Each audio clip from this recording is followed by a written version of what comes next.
Hello everyone, I'm Michael Voss, Dean of Instruction at Mesa Community College. In this video, I will walk you through the Academic Program Review or APR template, which faculty use to complete the program review cycle. This video is designed as an orientation to help you understand how to navigate the form, where to start, and how to make the process as meaningful and efficient as possible. So let's move into the form.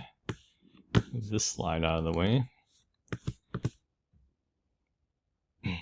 So let's start with a quick overview. The new APR template is organized into 7 sections. You'll notice that the format is designed to emphasize reflection, narrative, and action planning rather than raw data analysis.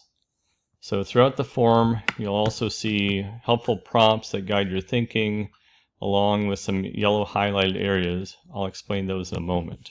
So let's scroll down to the very first section, the executive summary. Even though it appears first, you should complete this section last. Once you've written and reflected on the rest of your APR, come back here to summarize your key findings, major takeaways, and future goals. Think of it as your conclusion, a short summary that captures what you've discovered through your self-study process. Next, let's scroll down to Program Overview. This section provides background information about your program, its purpose, mission, history, and how it fits into the college's structure and community. So in this section, you'll find the programs and awards included in this review. This information is already completed for you. And then you'll find an area for your program's mission statement and its alignment with MCC's mission and values.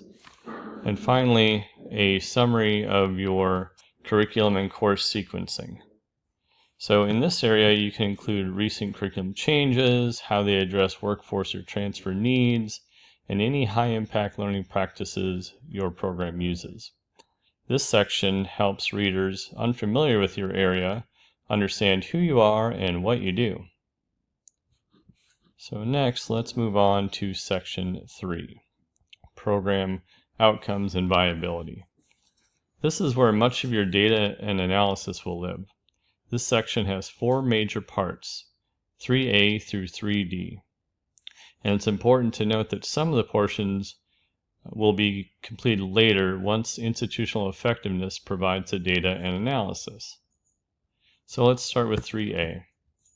This is where you will focus on your program learning outcomes, how you assess them. You'll provide the outcomes data and share what that data revealed about student achievement and how faculty have used those insights to improve curriculum and instruction. You'll also have an opportunity to attach or link your most recent assessment reports here. So now let's move into 3B. 3B includes 2 parts, a part on course success, which is shown here, and a part on retention, completion, and postgraduate outcomes, which is shown here. Here's the important note. Section 3B2 is one of the areas highlighted in yellow. That means that institutional effectiveness will insert the data and summary analysis later, so you don't need to complete that section right now. You can, however, review the prompts and start thinking about what the data might mean for your program once it's available. Okay.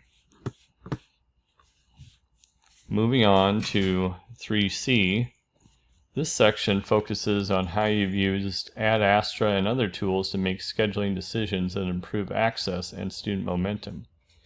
You don't need to restate the data, just describe how your program has adjusted its offerings or modalities to meet student needs. Okay. Now, Section 3D has 4 parts, but for now we'll just focus on parts 3D3 and 3D4. The first two subsections, again, are highlighted in yellow, and you'll complete those later.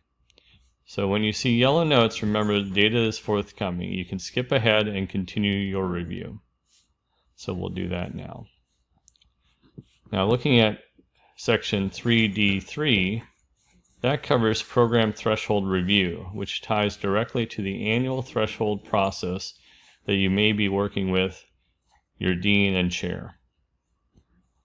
And then we can move on to 3D4. 3D4 allows you to synthesize all of your findings in this area and reflect on what trends reveal about your program's sustainability and relevance. Okay, great. Now we can move on to section 4. Section 4 looks at your program supports for students beyond the classroom.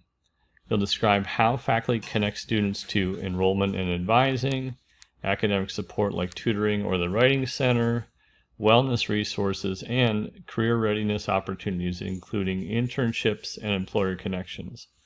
So use this section to highlight what's working well and where students may need additional support.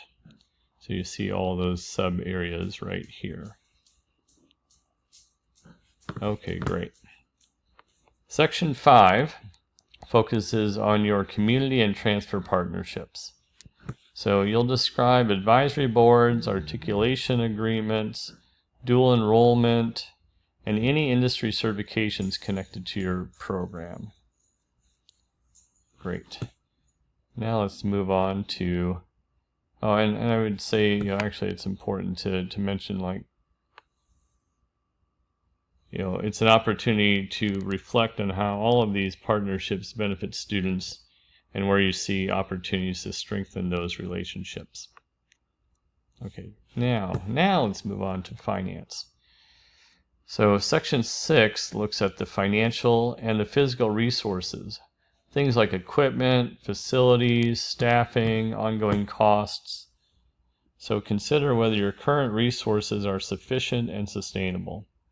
Include details about grants, donations, or other external funding, and reflect on staffing patterns and instructional support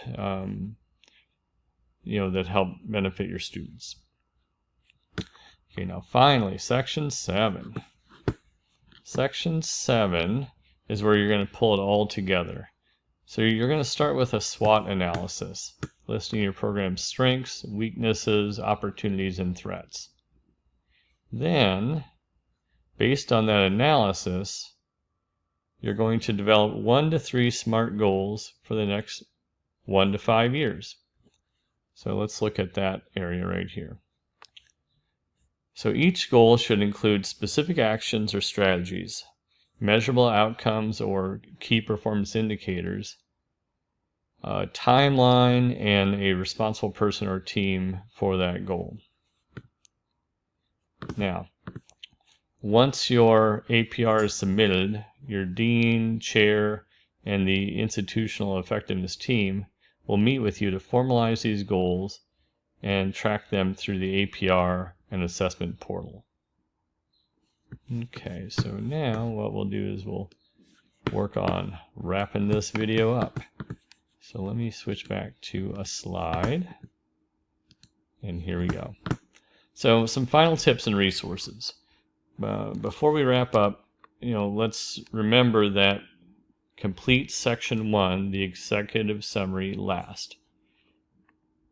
You can skip yellow highlight areas until institutional effectiveness provides the data.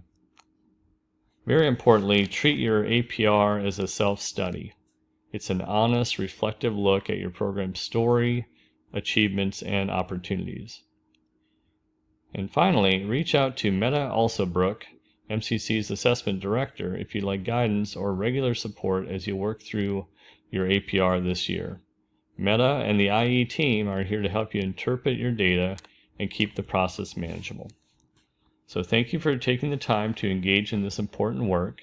Your insights directly shape how MCC continues to grow, improve, and serve our students. If you have any questions at any point, please contact your dean, your chair, or the Office of Institutional Effectiveness for support. Thanks again and best of luck with your academic program review.